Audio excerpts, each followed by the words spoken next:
Is there a law on sedition in India? Let me start with a situation. Imagine you criticize a government policy on social media. You don't call for violence. You don't ask people to rebel. You only express disagreement. Yet, the police register a serious criminal case against you and you face the possibility of life imprisonment.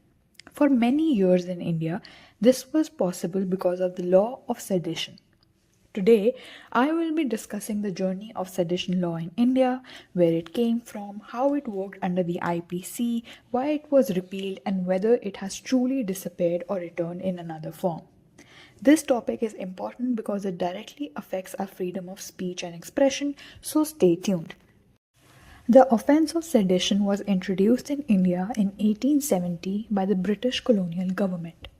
At that time, India was not a democracy and Indians had no real political power. The British were more concerned about maintaining control than protecting rights. Sedition was used as a weapon to silence Indian leaders who spoke against British rule. Any speech that questioned the authority of the colonial government was treated as a threat. Freedom fighters like Bal Gangadhar Tilak were punished for speeches and writings, and Mahatma Gandhi himself was tried for sedition. This historical background is very important. Sedition was never meant to protect public peace in a democratic sense. It was designed to protect the rulers from criticism. This colonial mindset became one of the biggest reasons why sedition was later questioned in independent India. Section 124A of the Indian Penal Code legally defined sedition. According to this section, any person who tried to bring hatred, contempt, or disaffection against the government could be punished. The word disaffection was extremely broad. It included feelings of disloyalty and even emotional opposition to the government. This meant that the law did not clearly distinguish between violent rebellion and peaceful protest. Although the section stated that lawful criticism of government policies was allowed, in practice this protection often failed. Police authorities frequently registered cases even when there was no violence. The severity of punishment, including life imprisonment, made the law very intimidating and discouraged people from speaking freely. The Supreme Court first seriously examined sedition in Kedarnath Singh versus State of Bihar. The court faced a difficult task where, on one hand, it did not want to strike down a law related to national security, and on the other hand, it had to protect free speech. The court then upheld the constitutionality of Section 124A but limited its application. It held that sedition applies only when speech incites violence or creates public disorder. Mere criticism of the government, even if strong or unpleasant, is not considered sedition. Later, in the case of Dr. Vinayak Sen versus State of Chhattisgarh, the Supreme Court went even further. It said the sedition requires serious elements like an attempt to violently overthrow the government or an actual threat to public order. This case made it clear that intention and real impact matters more than the ideology or opinion. Despite these judgments, sedition continued to be widely misused. Many cases were filed against journalists, students, activists, and ordinary citizens for slogans, cartoons, or social media posts. Critics argued that the law was vague and colonial and had no place in a democratic country like India. Law Commission reports, human rights organizations, and even former judges questioned why such a law was still needed.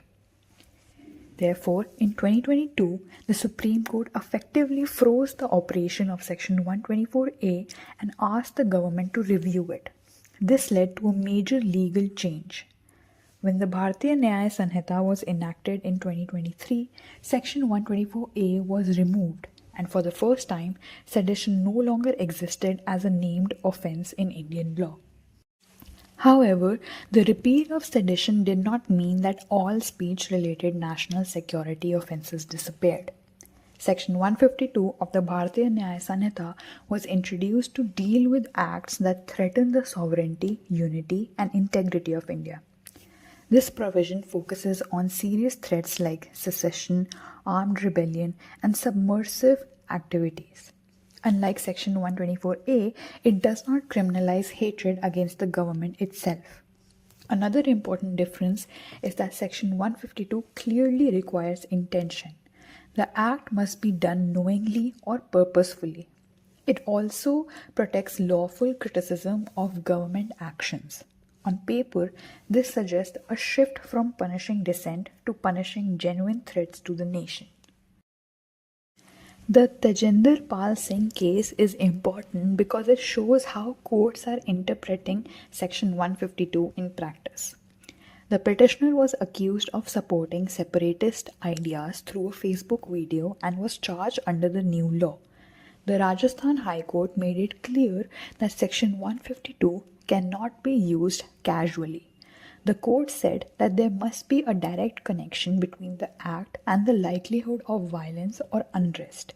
Mere expression of opinion, even if controversial or emotional, is not enough. The court found no malicious intent or call for violence in the video and quashed the FIR. This judgment reassures that courts are alert to the danger of misuse under the new law.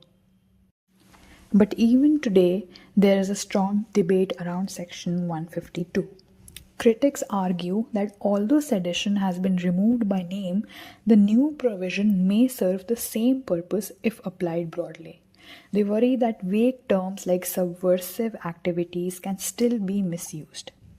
Supporters argue that the law is narrower, requires intention, and focuses on real threats to national integrity rather than government criticism.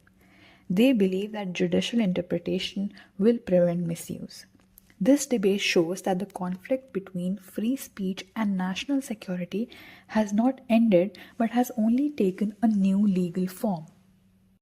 To conclude, sedition as a colonial offense has been repealed, but the challenge of balancing freedom of speech with national security remains. Section 152 represents an attempt to strike that balance, but its success depends entirely on careful interpretation and responsible enforcement. Understanding this journey helps us see how law evolves with society. I hope this presentation helped you clearly understand sedition, its repeal, and why the debate still continues.